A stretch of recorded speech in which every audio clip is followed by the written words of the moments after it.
Welcome to our channel. Today we how to disable Tesla service mode access, detailed guide step by step clearly. To disable Tesla service mode access, begin by entering your vehicle.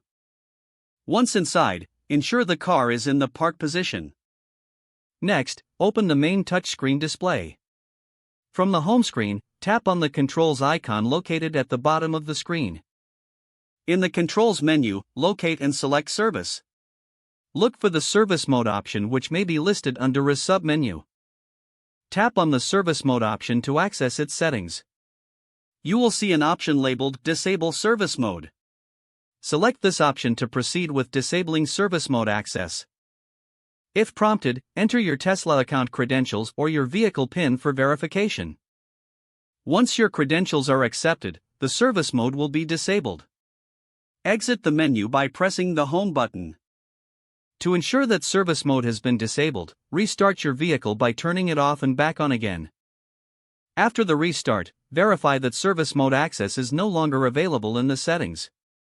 You have now successfully disabled Tesla service mode access. If the page does not load, refresh the browser or try again in a private or incognito window. Make sure you are using the correct email address, then retype it carefully to avoid small typos. If your password is not accepted, use the reset option and create a new strong password you can remember. Check your spam folder for verification or security emails, then complete any requested confirmation steps. Enable two-factor authentication if available to improve account security and reduce unauthorized access risk. After signing in, review your profile details so your contact information and settings are accurate and current. If you see an error message, note it down and try again after restarting your device and internet connection.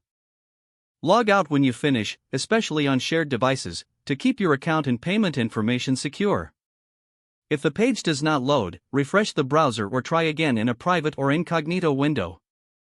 Make sure you are using the correct email address, then retype it carefully to avoid small typos. If your password is not accepted, use the reset option and create a new strong password you can remember. Check your spam folder for verification or security emails, then complete any requested confirmation steps. Enable two-factor authentication if available to improve account security and reduce unauthorized access risk. After signing in, review your profile details so your contact information and settings are accurate and current. If you see an error message, note it down and try again after restarting your device and internet connection. Don't forget to like this video and subscribe to our channel for more step-by-step tech guides.